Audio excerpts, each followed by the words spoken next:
오늘 주시는 하나님의 말씀은 시편 32편입니다. 할렐루야. 시편을 보실 때 그 1절 앞부분에 옛날 성경을 가지고 계신 분들은 조그만 글씨로 무언가 쓰여져 있습니다. 그건 아주 중요한 단서가 되는 건데 우리나라 성경이나 혹은 또 영어 성경 같은 데서 이것을 다 제외를 시켜버렸어요. 그래서 어떤 성경을 보면 그 조그만 글씨를 아예 빼놓고 본문을 기록해 놓은 성경들이 있는데 그건 참 위험한 일입니다. 왜냐하면 히브리 사람들은 시편 본문에다가 그 앞에 우리 옛날 성경에 조그만 글자로 처리한 부분을 본문에다가 삽입을 시켜 놓았습니다. 여기도 보면 다윗의 마스길이라는 말이 나옵니다. 이 마스길이라는 말은 시는 시인데 교훈이 되는 시라는 뜻입니다. 그래서 다윗의 마스길, 다윗이라는 사람이 어떤 교훈이 되는, 정말 들어서 유익하고 반드시 그대로 살아야 되는, 요즘으로 말하면 어떤 설교와 같은 그런 시편입니다. 그래서 오늘 이 본문 말씀은 마치 어른이 자기의 아이들에게 이렇게 너희는 인생을 살아라 하고 일러주는 것 같은 그런 느낌을 가지게 되고, 또 선생님이 자기의 사랑하는 제자에게, 또 부모가 그 자식에게 교훈하는 그러한 내용이 담겨져 있습니다. 그래서 다윗이 우리의 스승이고 우리의 선생이고 또 우리의 어른이 되어서 어떻게 우리가 삶을 살아야 되고 하나님 앞에 서야 되느냐 하는 그런 자세로 오늘 이 시편의 말씀을 대하실 수 있기를 바랍니다. 1절에 보니까 허물의 사함을 얻고 그 죄의 가리움을 받은 자는 복이 있도다 그랬고요. 2절에 보면 마음에 간사가 없고 하나님께 정죄를 당치 않는 자는 복이 있다 그랬어요. 1절과 2절에 복이라는 말이 각각 나옵니다. 대개 구약에 보면 복이라는 말이 대표적으로 두 단어가 쓰여요. 하나는 바라크라는 그 복이 있습니다. 이 바라크라고 하는 복은 하나님이 인간에게 주시는 거예요. 그래서 제일 먼저 나오는 것이 창세기에 나오죠. 창세기 1장에 보면 하나님께서 사람을 만드시고 그들에게 복을 주셨다 그랬고, 하나님이 또 아브라함을 선택하시고 아브라함에게 말씀하시기를 내가 너에게 복을 주겠다. 이럴 때 말하는 것이 이 바라크라는 복입니다. 이 바라크라고 하는 것은 하나님이 우리에게 좋은 이야기를 해주시고 하나님이 우리의 인생 가운데 칭찬을 해주시고 노래를 불러주시고 하나님이 오히려 우리를 귀히 여기셔서 그 위대하신 분이 우리 앞에서 무릎을 꿇어주시는 거예요. 굉장한 뜻을 가지고 있는 그런 단어입니다. 또 하나의 단어가 있는데 아슈레라고 하는 단어가 있습니다. 이 아슈레라고 하는 단어는 하나님이 우리에게 뭔가 이렇게 주시는 그런 복이 아니라 사람이 하나님을 믿음으로써 이렇게 살았더니 주변 사람들이 그를 보면서 야, 저 사람 참 행복하다. 어쩜 저렇게 행복하게 살까. 아유, 나도 저 사람처럼 좀 돼봤으면 좋겠다. 그렇게 막 부러움을 사는 거예요. 이 아슈레라는 말은 시편에서 1편에 보면 복 있는 사람은 하고 나오는 그 구절이 있죠. 거기서 나오는 복도 바로 이 아슈레라고 하는 것입니다.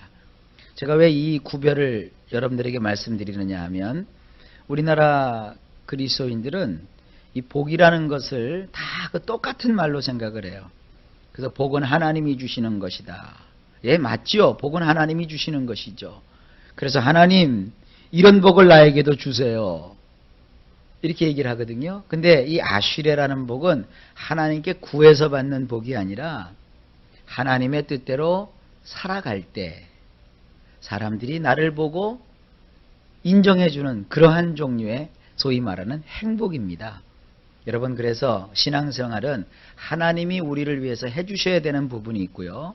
우리가 해야 되는 부분이 있는 것이에요. 그래서 오늘은 우리가 하나님 앞에서 어떠한 삶의 자세를 가지고 어떠한 모습으로 살아가야 되는지, 그래서 우리가 정말 행복한 사람이 될 수 있느냐 하는 그런 문제를 다루고 있습니다. 다시 한번 본문을 봅시다.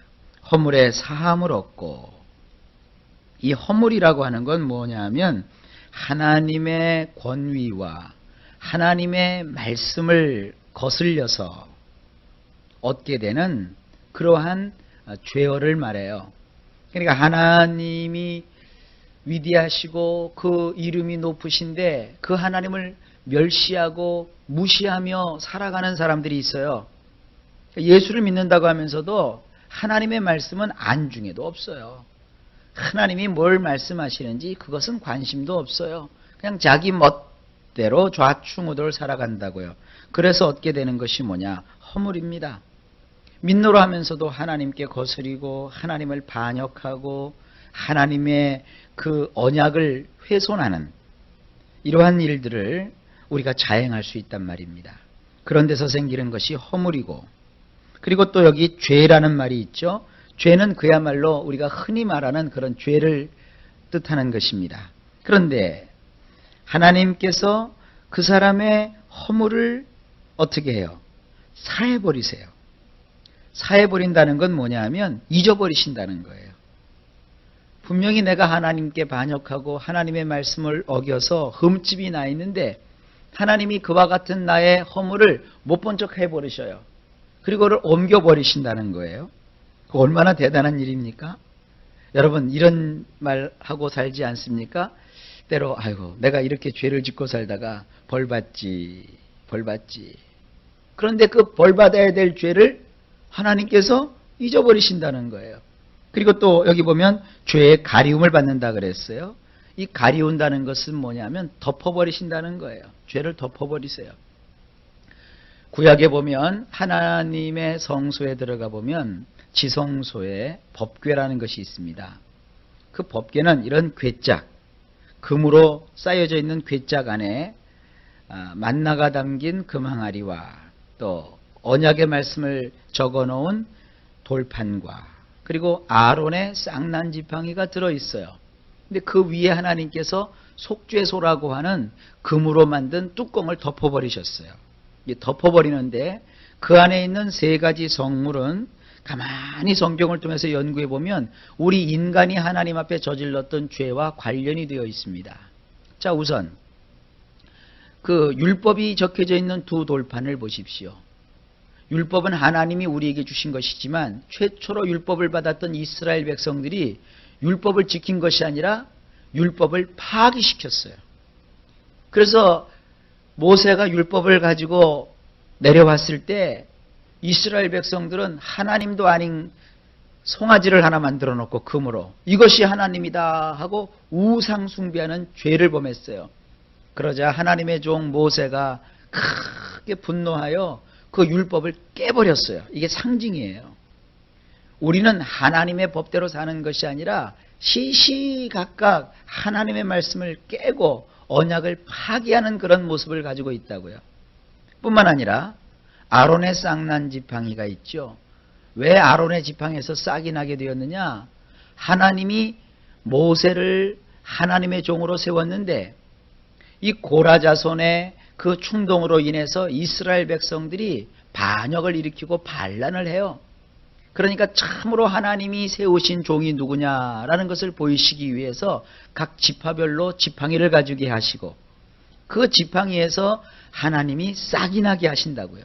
그러니까 이 아론의 쌍난 지팡이는 이스라엘 백성들의 반역의 마음을 표시한 거예요. 뿐만 아니라 만나가 담긴 금항아리가 있다고요. 그 만나는 하나님께서 위에서 주시는 일용할 양식이었는데 결국 이스라엘 백성들이 그 만나를 받고서 감사하고 기뻐하기는커녕 안식일을 범하고 그리고 그 만나를 주신 하나님께 원망하고 도대체 맨날 똑같은 것만 먹게 하니까 우리가 질렸다.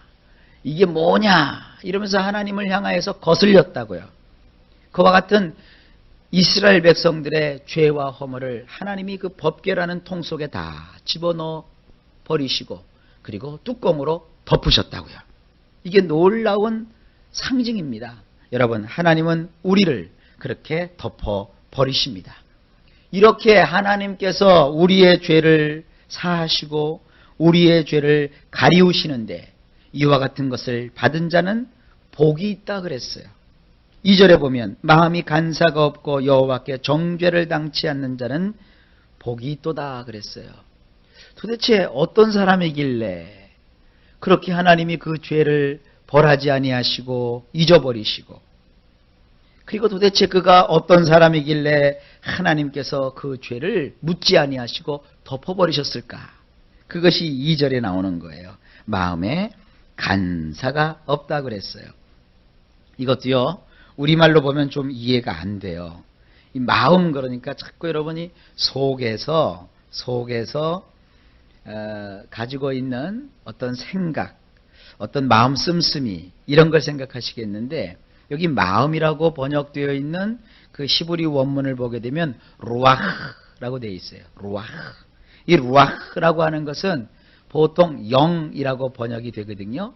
혹은 또 영혼이라고 번역이 되기도 하고, 원래 그 말뜻은 뭐냐면 숨, 호흡, 이런 것들 타는 것이에요.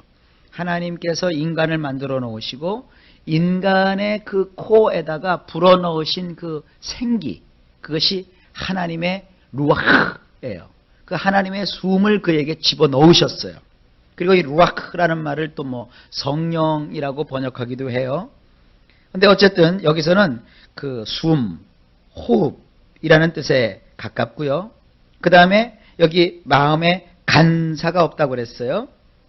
이 간사가 없다 그러니까 이 간사라는 말을 또 어떻게 해석을 해야 되느냐. 아, 이게 사기치는 마음이 없는 거구나, 이렇게 생각할 수 있는데, 그게 아니라 이 간사라는 말은요, 느슨해지다, 또 풀어지다, 이런 뜻이에요. 그래서 이 루아흐라는 말과 느슨해지다, 풀어지다라는 말을 합쳐놓으면 우리말로는 마음의 간사라고 번역이 되어 있는데, 무슨 뜻이냐 하면 원래는 호흡이 느슨해지다, 마음이 풀어지다, 정신이 흐트러지다, 정신이 몽롱해지다.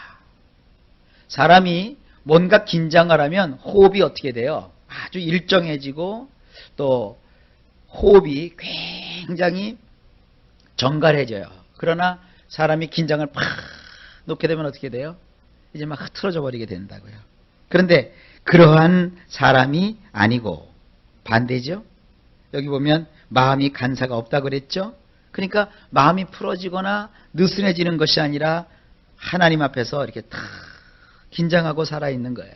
긴장하고 살아가는 거예요. 그리고 또 여호와께 정죄를 당치 않는다 그랬어요.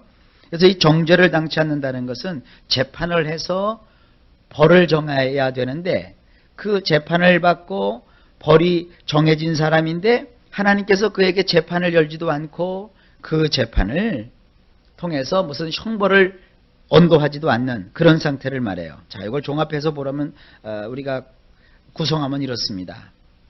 하나님께서 그의 허물을 사하시고 그의 죄를 가리우시고, 그리고 더 나아가서 하나님께서 그를 정죄치 않는 것은 바로 이것 때문이에요. 마음에 간사가 없기 때문이에요.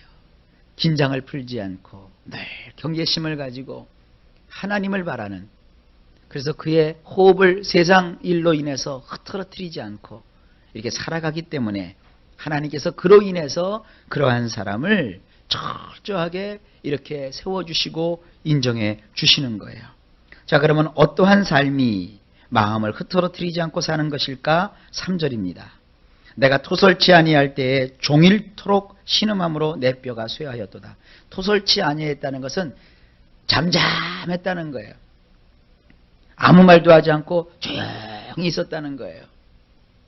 뭐예요? 죄를 짓고서 그거를 가만히 속으로 간직하고 있었다는 거예요. 그랬더니 어떤 일이 벌어져요? 종일토록 신음하며 고통이 있는 거죠. 그리고 뼈가 쇠하였어요. 뼈가 다 녹아져 내렸어요. 주의 손이 주야로, 그러니까 나를 어떻게 해요? 막 누르시잖아요. 내 진액이 화하였어요. 내 진액이 변하여서 어떻게 되었느냐? 여름 가물에 마름같이 되었어요. 이 진액이라고 하는 것은 우리 속에 있는 액체, 우리 속에 있는 아주 소위 말하는, 우리 속에는 이 진액이라는 게 있잖아요. 그 진이 빠지면 어떻게 돼요? 사람의 매가리가 하나도 없는 것이죠. 그런데 그것이 다 지금 변하여서 다 그 바뀌어서 어떻게 되었느냐? 여름 가물에 마름같이 되었어요. 이 진액이 촉촉히 습기를 머금고 아주 활력이 있어야 되는데 말라 비틀어졌어요. 왜? 내가 내 안에 죄악을 품고서 그것을 가만히 숨기고 있었단 말이에요. 5절에 내가 이르기를 내 허물을 여호와께 자복하리라 하고 주께 내 죄를 아뢰고 내 죄악을 숨기지 아니하였더니 그 주께서 내 죄의 악을 사하셨나이다. 그래서 죄의 악이라고 하는 것은 죄로 말미암아 받게 되는 형벌을 하나님이 사해 주셨다는 거예요. 자, 여기 보면은 내가 내 죄악을 숨기지 아니했다 그랬어요. 오늘 이 본문에서 흐름이 있습니다. 아까 덮는다고 그랬죠. 여기 숨긴다는 말과 덮는다는 말이 똑같은 말이거든요. 그러니까 내가 내 속에다가 내 죄를 놓고 숨기고 사니까 내 안에 고통이 너무나도 심한 거예요. 죄는요, 내가 내 안에 묻어놓고 숨기면 안 돼요. 그걸 끄집어서 하나님께 내놓고 하나님이 보시고 덮으셔야지. 그게 진정한 회개예요. 회개라고 하는 것은 징징징징 짜면서 하나님 나를 좀 용서해 주세요. 그렇게 외형적으로만 보시지 말란 말이에요. 내 안에 있는 깊은 죄를, 그 은밀한 것을 하나님 앞에 끄집어서 내놓는 거예요. 그러면 내 속에다가 그것을 숨겨놓고 감춰두는 것이 아니라 하나님께 내어놓으셨기 때문에 하나님이 그걸 다 보셔요. 그리고 나서 너 이거 잘못했지? 너 이제 이러니까 이렇게 해야 되고 저렇게 해야 되고 이 벌을 받아야 돼. 그럴 줄 알았더니 그렇게 안 하시고 하나님께 끄집어서 내놓으니까 하나님이 그걸 다 안에다가 넣고 감춰버리시고 덮어버리셨다는 거예요. 이게 회개예요. 하나님은 이러한 놀라운 구원으로 우리를 베풀어 주시고 우리에게 역사해 주시고 인애를 주시는 거예요. 그러니까 우리가 하나님의 그 본성을, 하나님의 그 마음을 잘 알아야 돼요. 하나님께서는 이와 같은 일들을 다윗의 인생 속에서 이끌어 주시고 또 행해 주셨습니다. 6절입니다. 그렇기 때문에 이로 인해서 무릇 경건한 자는 주를 만날 기회를 타서 주께 기도할지라 그랬어요. 이 기도라고 하는 것은 보통 그 구약에서 팔랄이라고 해요. 팔랄. 이 팔랄이라는 말은요, 원래 이런 뜻입니다. 칼에 나를 날카롭게 세우다라는 거예요. 집에 여러분 쓰시는 칼이 있죠. 그 칼이 날이 다 묻으면 어떻게 돼요? 음식도 뭐 요리도 못해요. 쓸리지가 않으니까. 그런데 칼을 잘 벼려서 아주 날카롭게 만들어 놓으면 그야말로 잘 요리할 수 있고 용도에 맞게 그 칼을 사용할 수 있지 않습니까? 기도의 칼날을 아주 날카롭게 하라는 거예요. 그러니까 이것이 뭡니까? 경건한 사람은 너희 속에다가 죄악을 감춰두고 이러고 살지 말라 이거예요. 기도의 칼날을 날카롭게 갈아서 하나님께 그 모든 것들을 다 내어 맡기라는 거예요. 그래야 하나님께서 그를 용서하시고 사해 주신다는 겁니다. 이걸 여러분 잘못 생각하셔서 나의 죄와 허물을 막 가까운 사람들한테 얘기하고 또 사람한테 막 열어서 공개하고 그러면 그것이 어떻게 돼요? 말이 와전이 돼서 엄청난 어려움을 겪어요. 사람은 남의 잘못을 딱 들으면 그걸 감추지를 못해요. 너만 알고 있어? 너만 아는 게 아니요. 그 사람을 알고 있는 모든 사람이 다 알아요. 왜 그런 일을 하세요? 하나님께 구하라는 거예요. 그러니까 신앙이라고 하는 것은 하나님 앞에서 하는 거예요. 여러분 속에 있는 감추어 두었던 어떠한 허물이라도 그거 갖고 여러분 고통하지 마세요. 내가 이것 때문에 저주를 받을지도 몰라. 내가 이것 때문에 엄청난 벌을 받을지도 몰라 하는 그러한 것까지도 다 하나님께 여러분들 진심으로 내어 놓으세요. 그럼 하나님이 그걸 다 보시고 어떻게 하시느냐? 덮어버리신다는 거예요. 다윗이 그것을 봤다는 거예요. 이게 은혜예요. 이런 은혜를 베푸시기 위해서 우리 주 예수님께서 이 땅에 오신 것이고 피 흘려서 십자가에서 구속을 이루신 것입니다. 진실로 홍수가 범람할지라도 저에게 미치지 못해요. 얼마나 마음이 편안하면요. 얼마나 마음이 편안하면. 죄를 져봐요. 홍수가 뭐예요? 비만 조금 와도 벌 받을까 봐 벌벌벌벌벌벌 떨잖아요. 조금만 어려운 일이 있어도 막 마음의 양심에 꺼리게 되잖아요. 그러나 하나님께서 나의 죄를 다 해결해 주시니 홍수가 범람할지라도 그게 두렵지가 않아요. 주는 나의 은신처이오니 환난에서 나를 보호하시고 구원의 노래로 나를 애우시리이다. 내가 너의 갈 길을 가르쳐 보이고 너를 주목하여 훈계하리로다. 너희는 무지한 말이나 노새같이 되지 말라. 이 말이나 노새는 이 무지하다 그랬어요. 무지하다는 것은 분별력이 없다는 거예요. 주인이 지금 기분이 어떤지 잘 몰라요. 여러분 지난번 아시안 게임 때 그 말 달리던 기수가 사고로 인해서 아주 비참하게 현장에서 죽는 모습을 우리가 TV에서 봤어요. 얼마나 안타까운 일인지 몰라요. 근데 그 말이 원래 그래요. 뭐 말이 뭐 똑똑하고 뭐 굉장한 것처럼 얘기하는데 아무리 좋은 명말을 할지라도요. 그렇게 말들은 그냥 막 달리다가 미끄러져서 그렇게 상대방의 목뼈를 부러뜨리게 하고 뭐 그렇게 하는 것이 동물이에요. 그게 짐승이에요. 우리는 절대로 말이나 노새와 같이 무지한 자가 되어서는 안 됩니다. 그들은 자갈과 굴레로 단속하지 아니하면 절대로 가까이 오질 않습니다. 말이 뭐 알아갖고 주인을 쫓아오고 그러지 않습니다. 그건 영화에서나 나오는 거예요. 말을 길들인다는 것이 쉽지 않습니다. 여러분 집에서 이 말과 노새뿐만 아니라 강아지들도 아주 주인 말을 잘 들을 것 같죠? 어떤 사람이 그러더라고요. 강아지들이 주인을 따르는 것은 그들이 똑똑해서가 아니라 먹을거리를 줘서 그렇대요. 먹거리를 줘서. 먹을 걸 주니까 강아지가 쫓아오는 것이지 특별히 그 주인을 잘 보살피는 강아지들은 훈련을 그렇게 받았기 때문이에요. 그들의 본성이 뭐 좋아서 그러는 거 절대로 아닙니다. 사실 요즘 사람들은 사람을 사랑하고 사람을 가까이 해야 될 사람들이 사람한테 시련을 겪고 나서는 다 온갖 쓸데없는 뭐 강아지를 키우고 말이죠. 그런데다가 온갖 정성을 다 기울여요. 이거 사실은 현대인들이 가지고 있는 고질적인 질병이고 병입니다. 어쨌든 짐승이라고 하는 것은요. 억지로 끌지 아니하면 우리에게 가까이 오지 않습니다. 우리 그렇게 되지 말라는 거예요. 하나님께 억지로 끌려서 가지 말라는 거예요. 다윗이 그 인생을 살다 보니까 너희가 진정 그 안에 은밀한 것을 자원해서 하나님께 드러 내놓으라. 그러면 하나님께서는 놀랍게 은혜를 베푸신다 그랬어요. 10절입니다. 악인에게는 많은 슬픔이 있으나 여호와를 신뢰하는 자에게는 인자하심이 두루리로다.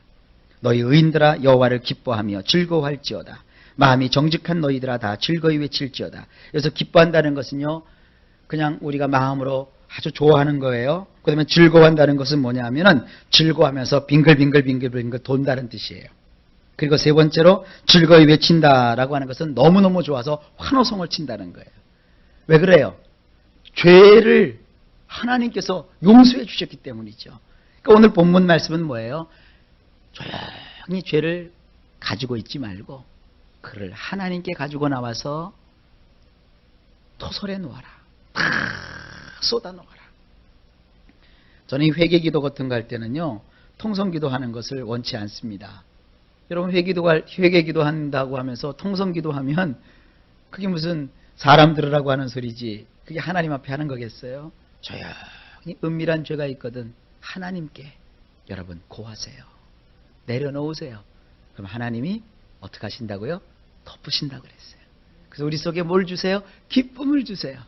그래서 즐거워하게 되고 그 즐거움 속에서 빙글빙글 춤을 추게 되고 왠지 이렇게 좋아서 그리고 그 즐거움 속에서 하나님을 향하여 환호성을 외치는 이런 축복된 삶을 우리가 살 수 있는 줄로 믿습니다.